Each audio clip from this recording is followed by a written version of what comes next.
baadhi shughuli za hovyo na kadhalika. Kati ya shughuli za hovyo ambazo zinaweza zikaisakama siku yetu ni dhambi.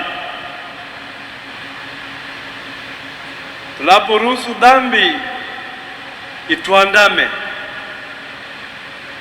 basi tunakuwa tukitembea katika maisha ambayo ni duni. Lakini tufarijiwe, kwa sababu pamoja na kusakamwa na dhambi, Mungu wetu ni Mungu wa huruma. Mungu wetu ni Baba mwema. Huwa hatupatilizi kutokana na dhambi zetu, bali daima anatupa fursa na mwaliko wa kumrudia. Huo ni ujumbe tulioupata katika somo la kwanza. Mungu anamwalika mdhambi afanye marejeo ya mapito yake, afanye tathmini ya mwenendo wake na kuthubutu kuanza upya. Huu ni mwaliko kwa kila mmoja wetu, kwa sababu kila mmoja wetu kwa namna mbalimbali na viwango mbalimbali tunaijua dhambi. Na katika somo hilo la kwanza, Isaya ameweka vizuri sana.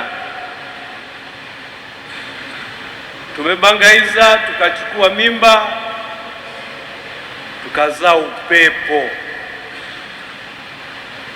Hamna faida yoyote tuliyopata. Dhambi ni hasara. Dhambi ni hadaa, na dhambi ni fedheha. Tupende kutambua hadhi yetu na kupenda kumrudia Mungu kwa unyofu, unyenyekevu na uadilifu.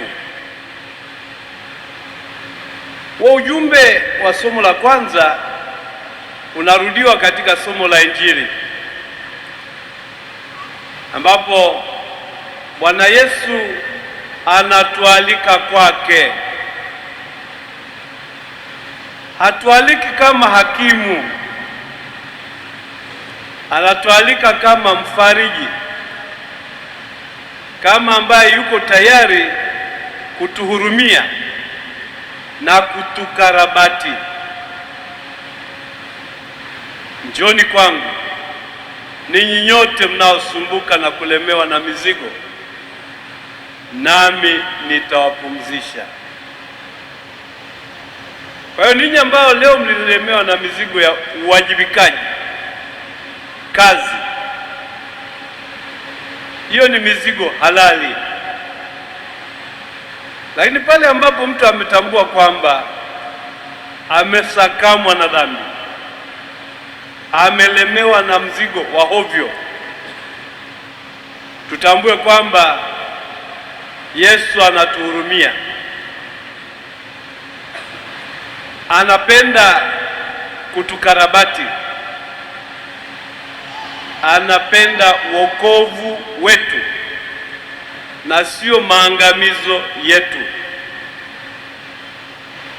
Habari ya kuangamia ni jambo ambalo tunaweza tukajitakia wenyewe, lakini niwahakikishie kwamba sio mpango wa Mungu kwamba hata mmoja wetu aangamie. Mungu wetu ambaye ni Baba wa huruma anataka kila mmoja wetu aokoke, kila mmoja wetu asitawi, na kila mmoja wetu aonje faraja. Hilo neno faraja linajumlisha vizuri sana kauli ya Yesu, maana mzigo wangu ni mwepesi na nira yangu ni laini.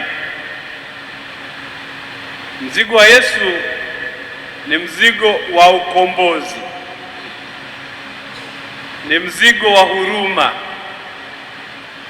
ni mzigo wa wema, ni mzigo wa